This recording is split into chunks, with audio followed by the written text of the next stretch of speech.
Are you ready? Agility from the champion. Oh, deep six! That could be it. Delivers this deep six.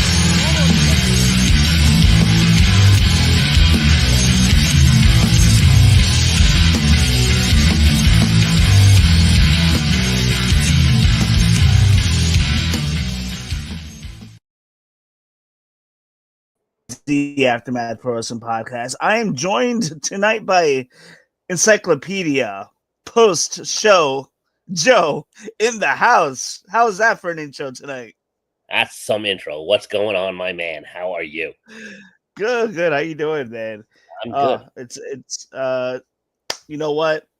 I feel like the past couple months has been a little bit of a lull in WWE, so to speak. But I would feel like Money in the Bank is kind of like, okay, let's start to heat things up as we get closer to SummerSlam. So Money in the Bank happened, and we're going to talk more about that tonight. But a pretty good show that we saw. I was kind of happy. I felt like the show was a little flat for a little while, and then I think business really started to. Where did you think that it went flat? It's not that like where I thought it went flat. It's just that I was not a fan of Naomi winning. We'll talk about that. You kind of expect like half the show is predictable for sure.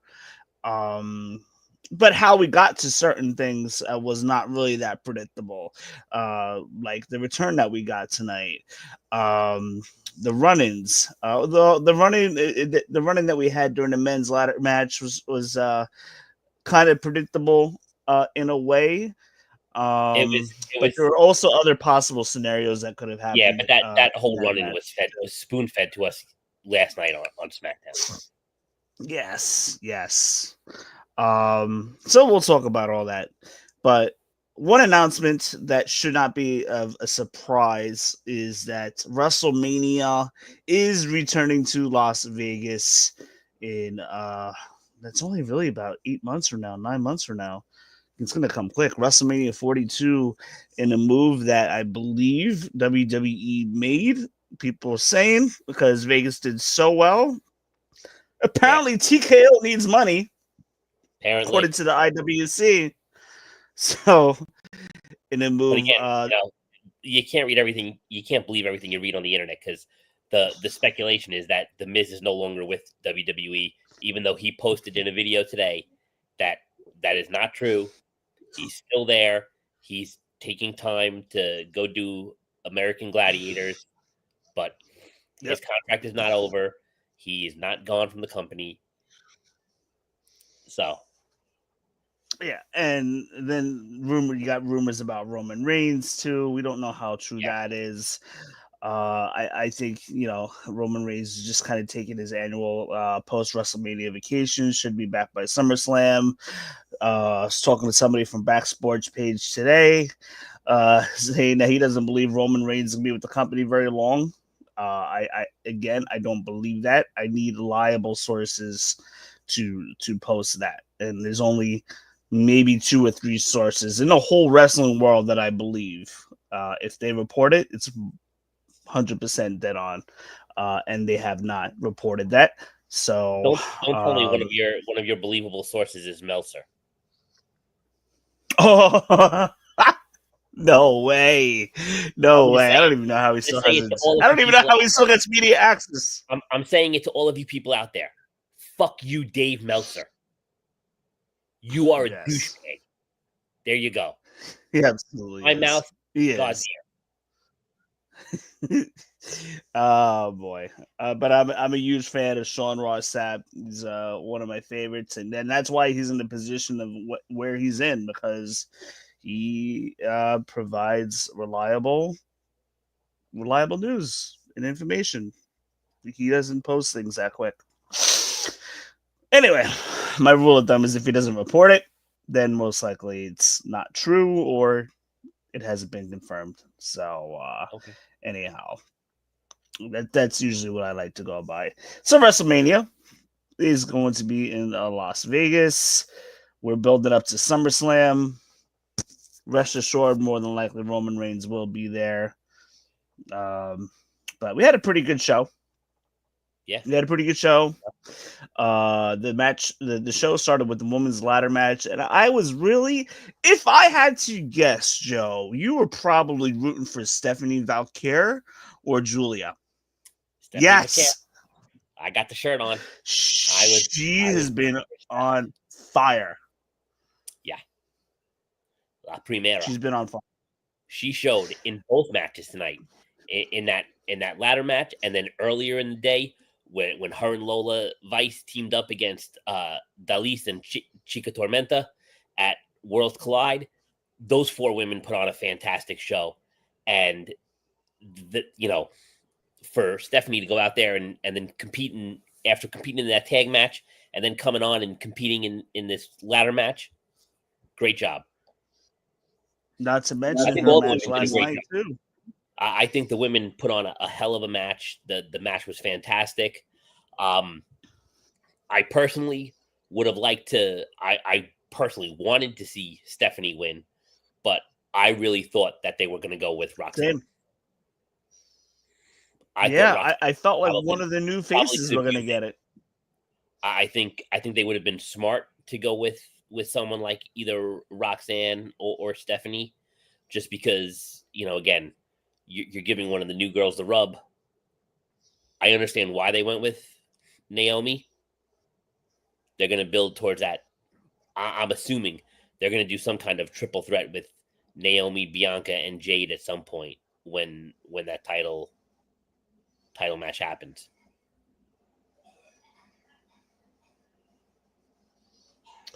Yeah, when it comes to the women's division, I feel like there's certain aspects of WWE that really needs a fresh coat of paint. And we've kind of somewhat have been starting to get that with Julia, Stephanie, Roxanne, Lyra Valkyria. But there's certain to spice things up. At certain aspects, you need fresh coat of paint, and as Bruce Pritchard would say, and so going with one of the newer faces that are on the main roster would have been a great idea. They don't need to cash in right away. You can continue building enough for a year. I just felt Naomi getting it. I just don't think that. I just don't think that was like the good move there. I don't. It's likely that she's going to cash in on Tiffany. I don't think it was a wasted move. I don't see her cashing in on Tiffany. I don't see Tiffany holding the title very much longer. I have a feeling that if Jade wins the Queen of the Ring tournament and it's Jade versus Tiffany at SummerSlam, I think you're going to have Jade win. They're going to put the belt on Jade, and that's when when Naomi's going to cash in.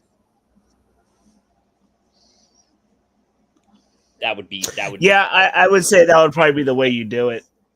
I think Naomi winning I'm okay with it, right? It's personally not what I would have wanted to see, but I understand why they did it. I'm okay with it. I don't know if I would have been as okay if it was Alexa or Rhea. Love both of them. Absolutely love them both.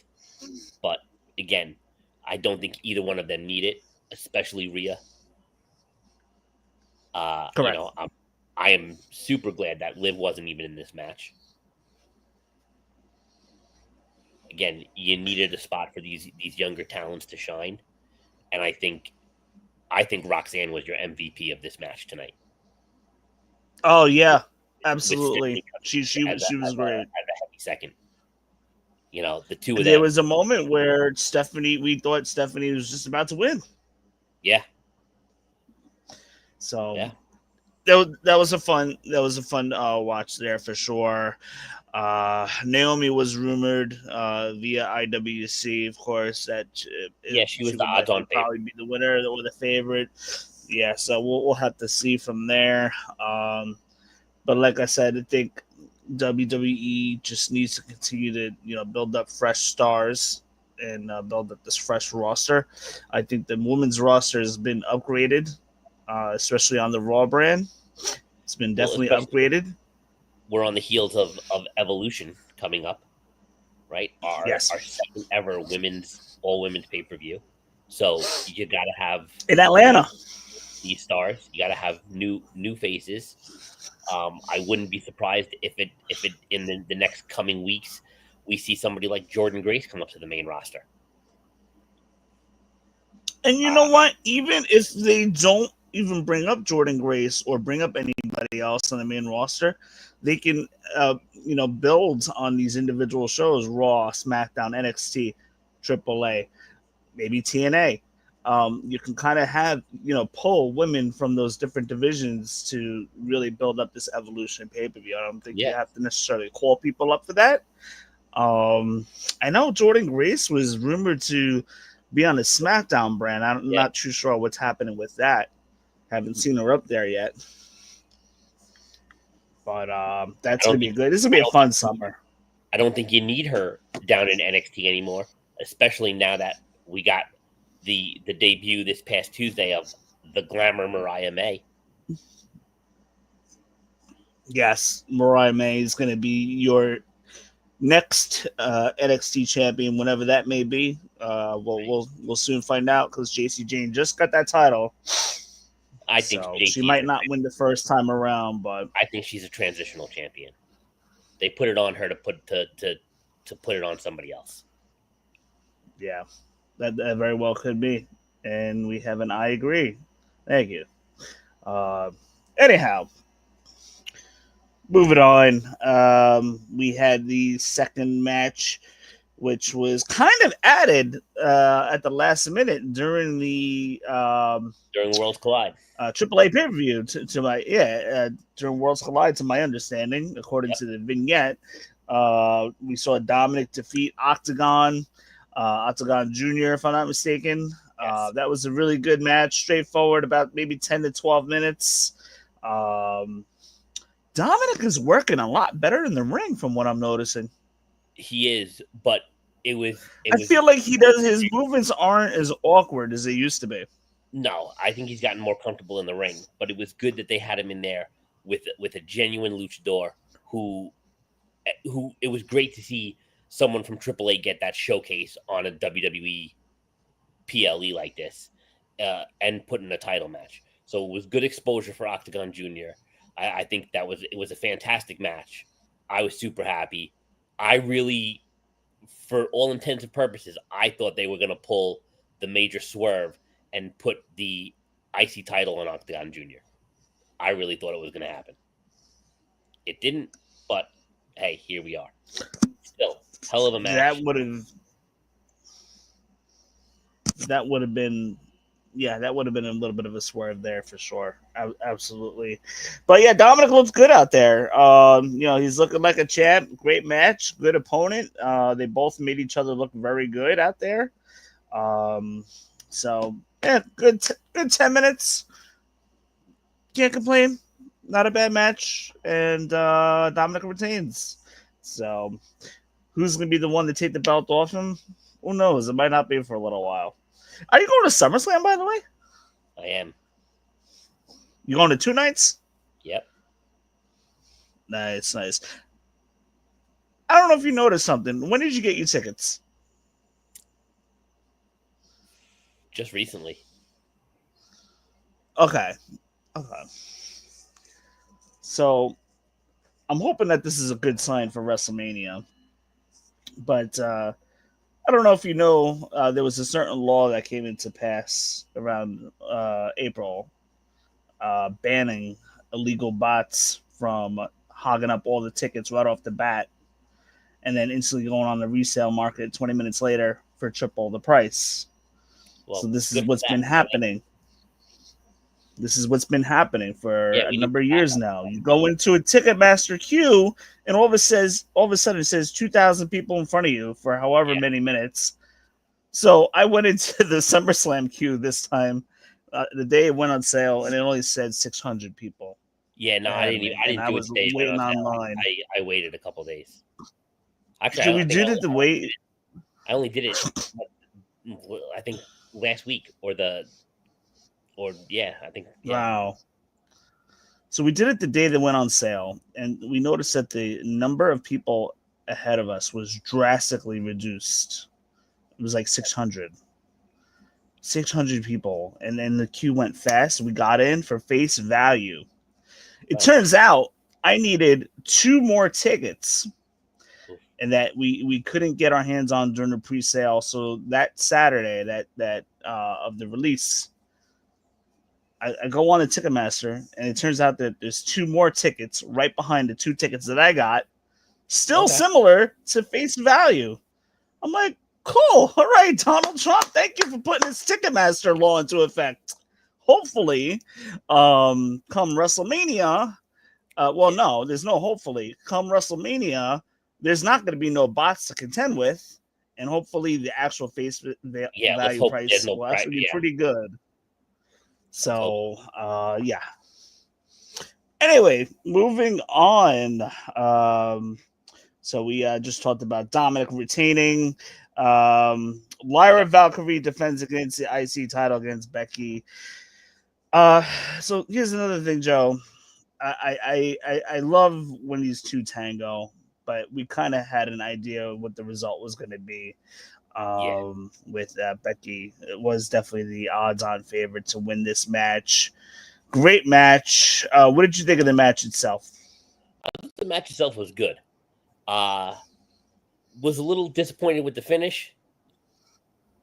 Right? You know, you gotta grab the tights, get it, the classic heel move. Okay.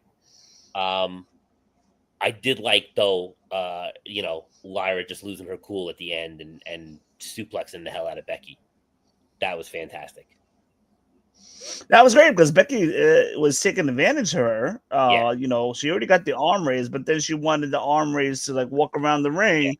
And then, Lyra did that for a hot second. And then Becky was demanding to put the belt on her. And now it was going too far at that point. And Lyra making like she was actually going to do it with the suplex. I thought that was great. I feel like that kind of set us up for another match. I believe possibly. So. I think we're going to get one more match. I think she's going to get her a return match. I think, unfortunately, she's going to lose. But then this is where we're going to get, I think we're going to get Becky and Bayley. And then what do we do for Lyra? I mean, do we? I would imagine if Lyra loses rubber match, so to speak, you want to call it that. I think Lyra's we might see her enter catapults the Queen of the Ring tournament. I don't know. We'll see. Yes, I think you gotta do that there for sure. I think you gotta catapult her. I think Lyra Valkyrie has done some excellent work recently. I feel like she's coming into her own character wise. This feud with Becky rather, has definitely helped her out. I feel like she's really coming to her own recently in the last couple months. Yeah, I mean, you got to see it's what. They announced that the way the tournament's going to be fatal 4-ways for the quarterfinals.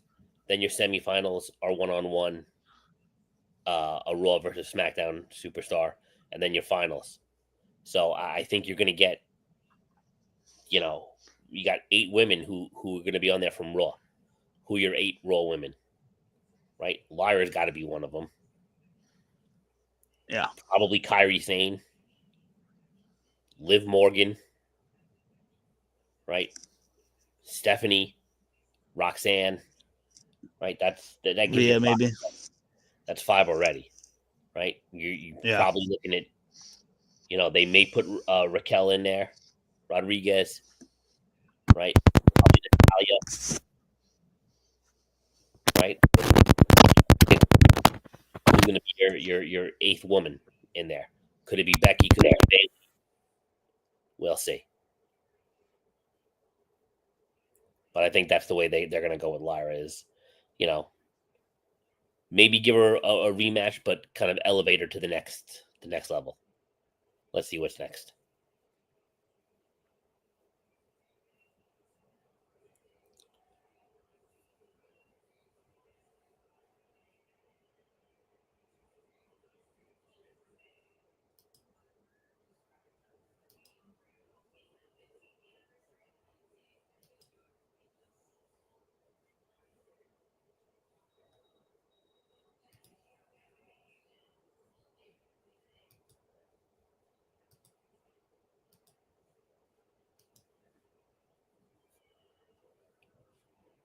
Wayne, I can't hear you.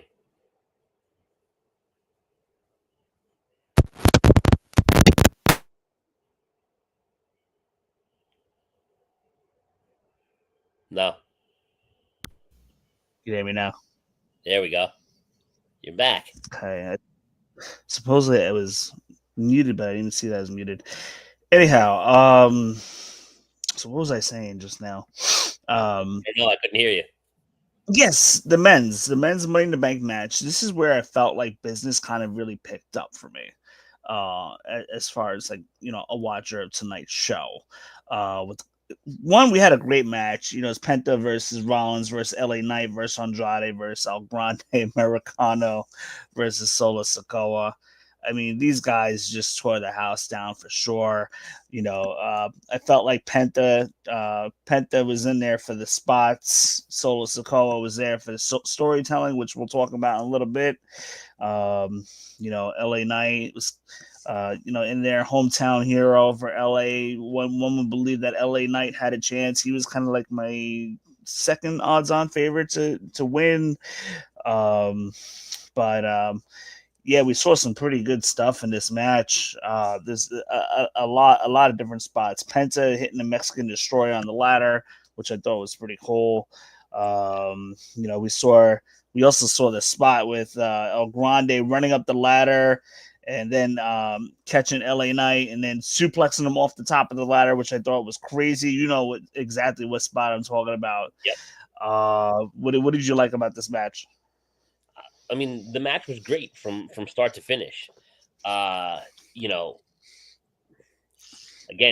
Chad Gable pulling double duty tonight. Wrestling Vikingo and then having this match. As El Grande Americano. I really wanted to see Andrade win this. I'm a huge Andrade mark. I don't care what anybody has to say. I think the guy deserves it, and I think he should be world champion at some point. I think the run-ins were very predictable because I think they spoon-fed it to us on SmackDown last night. So you kind of saw it all coming down. Once it happened, all right, I thought it was cool. You had the face-off between those four monsters, and you let them kind of go. I was shocked that they did the Jacob and Solo turn tonight. I thought they would have let Solo. I really thought they were going to let Solo win this and then have Jacob screw him to have an unsuccessful cash-in. But they did the turn here tonight. I thought it was done very well. Jacob is over as anybody could possibly be over. We told you months ago, and I think the writing was on the wall for everybody, but we told you guys months ago that eventually, because they were using the I Love Solo to death every single week, multiple times, and we knew it was coming. The I Hate You Solo was coming. And I thought it was actually probably was going to come for WrestleMania, but that obviously wasn't the case. But we finally got it tonight. The I Hate You Solo, the line we've been waiting for from Jacob Fatu for a number of months now. He's exciting to watch. He is. He's literally all gas and no brakes. He is fantastic. He's very, very over with the crowd. Oh, he's got to be the most over person in WWE. I'm sorry, second most over person in WWE right now. We'll get to who the most over person is later. Oh man, Yeah, so let's break it down a little bit. We see Seth Rollins call out Bronson and Braun. The match is starting to wrap up. We're a little bit more than 3/4 of the way through the match at this point. Seth Rollins is down and out, and at this point, he feels as if he's going to lose his match, and it was falling out of his grip. And he's calling out Bronson and Braun Breaker to come out. And they come out, and they literally lay waste to everybody. But then we see Jacob Fatu and JC come out as united force too. You would have never known that they had a run in the night before, but they came out united. You saw kind of the seeds were hinted at last night. When you had that promo in the backstage area where Solo and JC are talking, and he says, he's all gas, no brains, and then you see them walk away, and Jacob walks in the room, so you kind of knew, okay, they're probably going to go with it, probably going to happen sooner than we would have liked or wanted. It did, but I think Jacob played the part really well, and he was like, okay, let me come out there and present like I'm part of the team, and then I'll screw you over after. Yep. Yeah, we see Fatu and JC with the brawl, Braun and Bronson Reed taking them out. I loved the Jacob Fatu Samoa drop on Bronson Reed through the table. I thought that was excellent. I could not believe that. First of all, was it through? No, it wasn't through the table. No. It wasn't through the table. It wasn't that part. The pop-up Samoan drop in the middle of the ring. That was crazy. That was unbelievable. Yeah, we see Jacob help Solo up later, helps him set up the ladder. Solo's doing his little dancing, ready to go up, and see Jacob Fatu with the holding the foot, and then that's where it all went down there. Well, Solo was funny throughout the whole match, right? Even when he was mocking Penta, and he did Penta's little strut in the ring, even in the beginning, So Solo had his moments where you can see he's pretty entertaining. Yes, I've definitely noticed some hints of charisma in him. A lot lately. Because when they first brought him up, and when you first introduced him, he was kind of dull. He was very lackluster and didn't do anything for me. But now I kind of enjoy his work. Yes, lately it's been good. I felt like Jacob Fatu has definitely outshined Solo a lot these last several months. But I think he debuted. Yeah. We've seen Jacob Fatu's popularity skyrocket, and I think that's kind of helped with like the booking of this and Solo's. So I noticed Solo's been showing displays of more charisma lately, which I think is pretty cool. You want to see that, but I'm curious as to what's going to happen when Tungaloa and Tama Tonga come back. Are they going to be reunited as bloodline? Like, I wonder what's going to happen there. I feel like Tongaloa's within a couple months. I feel like he's within like the next 3 months of a return. Same thing with Tama Tonga. So that should be interesting to see what happens. I would probably expect that possibly at SummerSlam, if I had to guess. We'll but then we see Fatu put Solo through the ladder, which I thought was a good spot. Fatu goes to the back.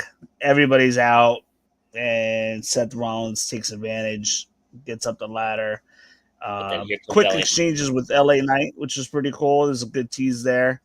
Yeah. But Seth Rollins wins the Money in the Bank. So Joe, where do we go here with Seth Rollins? What do you think? How long is he holding his briefcase?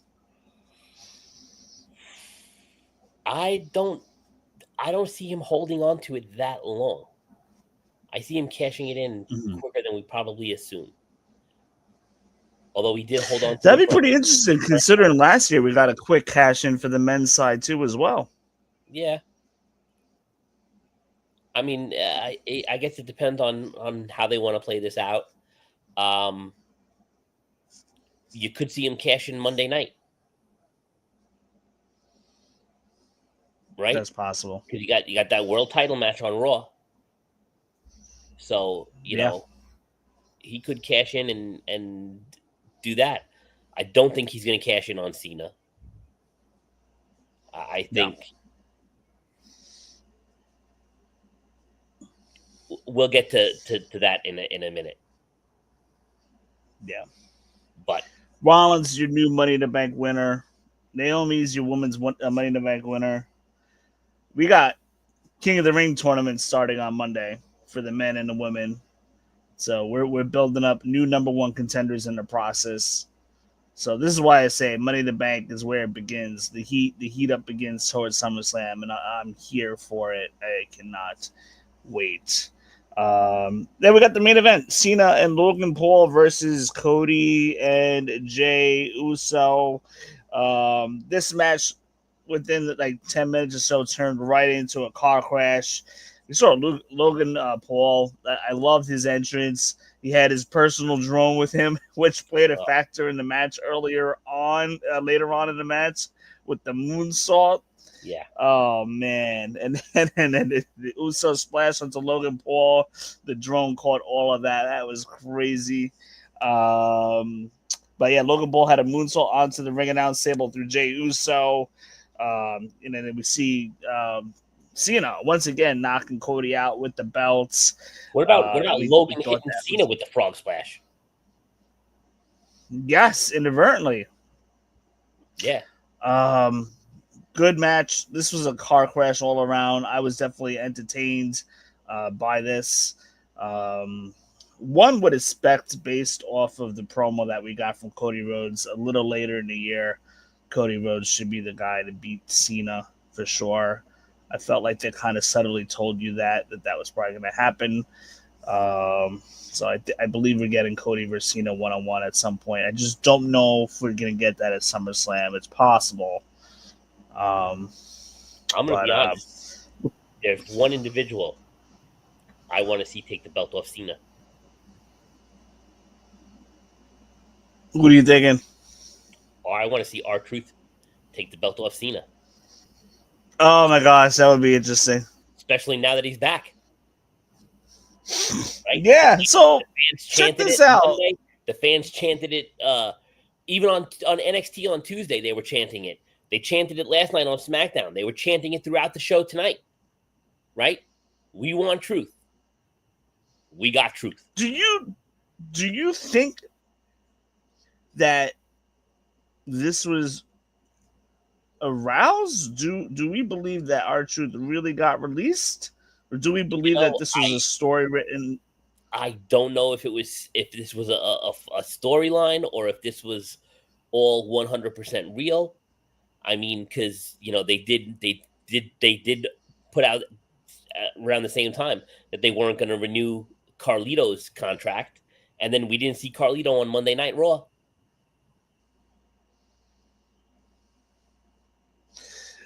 I was caught by surprise, but because they made no reference. I was caught by surprise. No, I was caught by surprise. But earlier in the night, when I heard R-Truth's name being chanted, I'm like, how can they not bring this guy back? When in the beginning of the match, they were chanting R-Truth's name very loud. I'm like, how can they not? They got to bring this guy back. And I had no clue they were doing that tonight. That caught me by surprise. I see a black dude. I'm like, Obafemi? Who is that? And sure enough, it's R-Truth.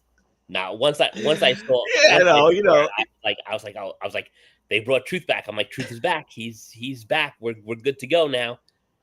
And he laid Cena out with that title belt, and I was like, this is it. The guy deserves a run, right? Former NWA World Champion, right? When he was in TNA, give the guy the WWE Championship. Give it. That to would him. be interesting. I just don't know. Triple H won't pull. They won't pull the trigger on that. You never know. I think the crowd. You don't.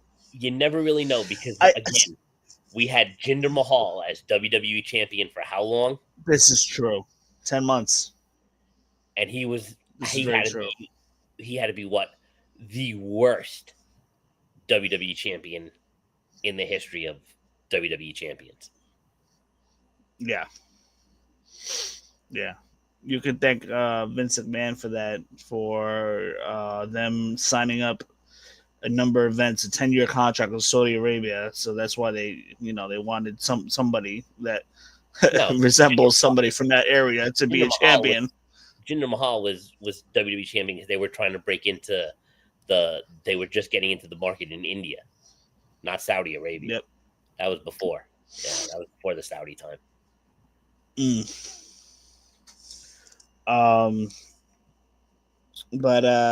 Yeah. So here's the thing. Cody is he's basically the face of WWE now.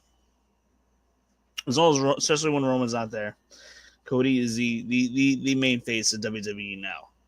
You cannot have your main face lose to Cena, a guy who's going to be on the way out, and not get a return win back. Cody's got to get that win back. For sure. Again, he pinned him tonight. Yeah. Does it have to be the title? I don't know. Could Truth be the one? I mean, I suppose it doesn't have to be. I think it would be a much cooler story if it was R-Truth who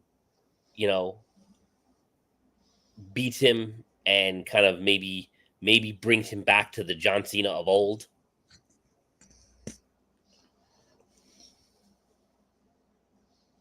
But who knows? It's very possible. No, I mean, I wouldn't mind seeing it. I just don't think WWE would pull the trigger on that. But we'd have to see. I think we definitely probably I wouldn't be surprised if we get another Cena R-Truth match for sure. But we'll have to see. We have to see. Because our Truth has been that guy for so many years where you can't even take him seriously. He's been the comedy act. He's been the guy that's been known to put smile on people's faces for all these years, win or lose, mostly all losing. What better way? Our Truth coming in. What better way to reward that guy for doing all that? For sure. Our Truth coming in, in the Women's Royal Rumble by accident. There's all these different things that he's done. The promo that's always viral with Brock and Paul Heyman in the ring, and confusing Tommaso Ciampa and Johnny Gargano with Shawn Michaels and Triple H. That stuff's always funny. I think they really got to build to that. They cannot just. If they're going to do something like that, they can't do that soon. They got to really build to that. They got to build that up for sure. For me to really, really buy into that idea. We'll see. But yeah. So R-Truth is back. Hits Cena with the belt. Cody wins with the Crossroads. I guess you can say this is a win that Cody gets back. We'll have to see where they go. Anyhow, Seth Rollins is the briefcase winner. Don't expect him to cash on Cena. The big question is when Cena, or if Cena's even going to lose the belt this year, which is pretty much he's done this year. He's done in December. He's got it. He talks about how he's going to take the belt with him and ruin wrestling. Could Cena take the belt with him and not get beaten this year, and then they create a new belt in the new year? No, they don't want to lose the legacy of the title. Yeah, so more than likely Cena's last match, which we believe it's going to be a Ruthless Aggression in Boston during that PLE, which is a show I plan to go to. I would expect Cena to lose sometime between like Survivor Series and Ruthless Aggression, somewhere around there, and lose the title. That is. So it'll be interesting to see how we get there. I hope he's not champion that long.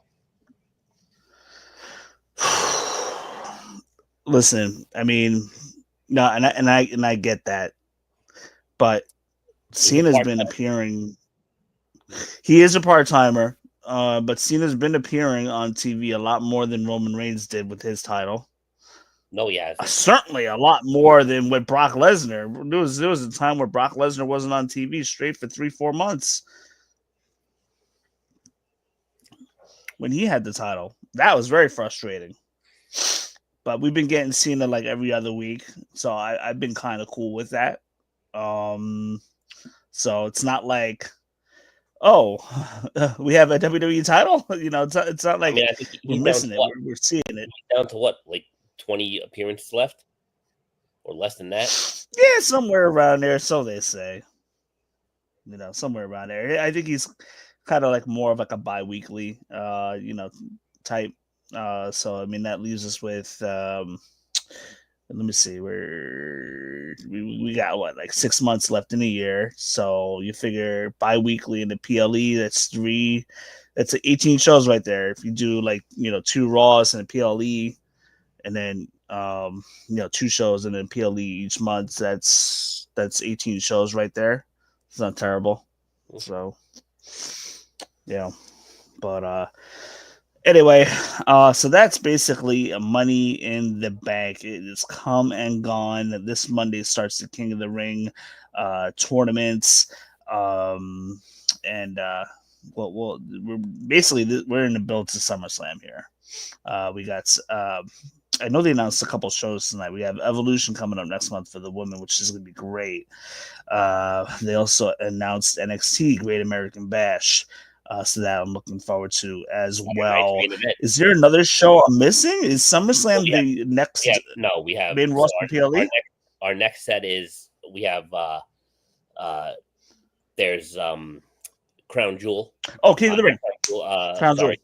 Crown Jewel is in Australia at the end of August. No, we have Night of Champions. Okay, Night of Champions, where King of the Ring is going to be crowned. Yeah, King and Queen of the Ring will be crowned at Night of Champions. The winners will then get title matches at SummerSlam. It's going to be good. I'm excited.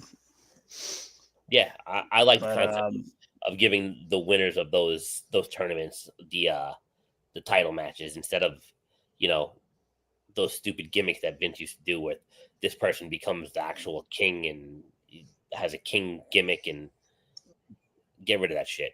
Give them a title match. That's what they get for winning the tournament. Yeah, 100%. I'm definitely on board with that. Joe, anything you need? Last year both winners won the title at SummerSlam. Yes. Yeah. So it'll be interesting. And they had good runs too. Yeah, it'll be interesting to see what they do this year. Joe, anything else you want to add about Money in the Bank tonight and going forward? I think they put they planted the seed for some good feuds. I can't wait to see what happens with Solo and Jacob. I think this will be cool because I think we may get now Jacob and Jimmy coming together to take on Solo and JC. So I'm looking forward to that. I think I'm still waiting for some kind of feud with Finn and Roxanne versus Dom and Liv. I think we're going to get that at some point. And then, of course, how you feel about carrying Cross? Cross is fantastic. Guy's charismatic as hell. Give the guy the ball and let him run.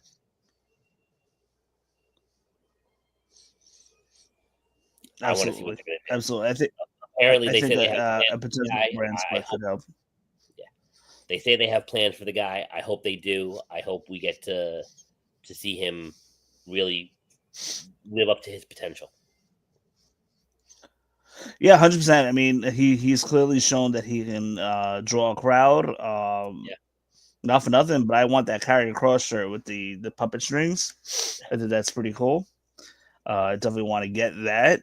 But yeah, he's definitely shown his personality, on and off TV screen, which has been great.